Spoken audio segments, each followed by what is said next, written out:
The issue I wanted to focus on is the Handmaid's Tale's representation of religious duty through sex and reproduction. Faith is a strong aspect both in real life and in Gilead, yet reflects an extreme version of faith in society that we find to be taboo. Gilead uses manipulation and abuse of power to influence women in their duty of having children or sex, and the society in Handmaids rationalizes the acts against women through religion. The event I'm using to represent this issue is through an unlawful sexual contact case against a Delaware pastor who from 2013 to 2020 had been using religious scripture to pressure women in his church to have sex with him. And I got my information from the article on the screen, as well as the Department of Justice from Delaware, who put out a press release about the issue on March 31st as well. In November of 2021, the pastor was charged with 3 counts of unlawful sexual contact. Delaware Department of Justice claims the pastor was indicted due to his attempt to use scripture to coerce female parishioners into sexual relationships, made inappropriate comments, and insinuated prolonged hugs during which he made inappropriate sexual contact with his victims. And this is news now just because the Delaware Department of Justice wants to ensure that there are no other victims or witnesses that could help build a case against the pastor. The scripture aspect of the pastor story reminded me a lot of the commander reading the Bible before the ceremony in chapter 15. And I've broken this down into Offred's feelings, the man's position, and the women's position within the ceremony. And for starters, in the yellow, Offred seems to be very bored during the ceremony, indicated by the usual stories, drummed to us, so on and so forth. I feel like she's trying to make a point that she's heard the same stories over and over and over again. But I'll come back to Offred's feelings again in the next quote. To continue on into the blue, I saw these as the commander's position or the man's position, which is to multiply and replenish the earth. And to replenish the earth is a huge issue in Gilead, and I feel like this is so important, and the commander's position is so important in Gilead that these kind of tie in together. And then moving on into the purple, which I saw as both Offred's position and Serena's, it kind of goes into the whole structure of how the ceremony and the births go into play.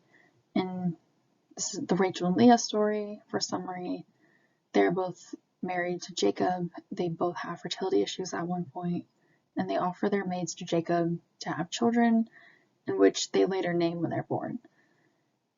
To start, give me children or else I die, and behold my maid. Bilhath are both for the handmaids. Give me children or else I die is a huge issue for the handmaids because it is their whole purpose, and if they don't successfully give the commanders a child, they're either sent away or killed, supposedly. And then to move on to Serena's position, I may also have children by her. Serena can't have children, she's dependent on the handmaids. So it's like this awkward position of, I need you, but I don't want you around. And the main idea here is that for Offred, this whole situation is boring, but for other handmaids who grew up religious and know the stories well, these stories might be fact, and being a handmaid they could see as their actual duty instead of just like, this is something being done to me. And to go back to the article of the pastor, if one was successfully coerced, I could see their religious duty being a huge influence on their reasoning to have a sexual relationship with a religious leader. For this quote, I want to focus on Offred's feelings about the ceremony, and this goes back to chapter 12 when she's preparing for it. And there's 2 main ideas in this, in the yellow and the purple. For starters, shameful and immodest are what she's been taught by the center when she's being trained by the aunts. And these are huge ideas for them where they want their handmaids to be respectful and modest. And it's important that Offred highlights that she doesn't not want to look at her body because of these things. There's a greater issue at hand. And in the purple, I don't want to look at something that turns me so completely. Offred is more focusing on the fact that she's a woman and she successfully can have children, which is an issue in Gilead. And these 2 things have limited her down to one purpose of having children for the commander and for Serena Joy. And at this point, she has been through many ceremonies, so if we go back to the previous quote, we can see this as a reflection of the Leah Rachel story, and this is her duty, and she's upset by it. And while this quote may not be a full representation of duty, it's an explanation for her feelings behind her dissociation during the ceremony and her boredom before the ceremony that we saw in the last quote. The author of the Miami Herald article and the Delaware Department of Justice are in support of the women and potential victims of the pastor. In terms of the Handmaids, Atwood and the Gilead Society have different views on how to approach the issue. For starters, the Gilead Society would suggest that the pastor and women were both at fault for the sexual abuse they teach the girls. But whatever happens to them is their fault at the center. For example, while testifying on page 72, Janine's rape was her fault and she had led them on. There's no justice in Gilead in these kinds of situations.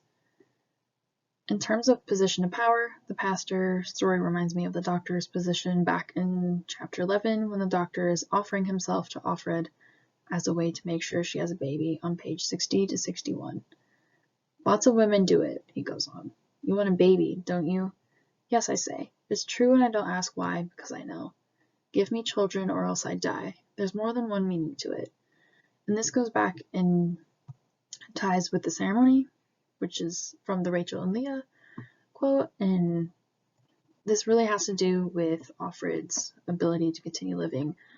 Like, she needs a baby to continue living in her mind, and if she doesn't, she's gonna die.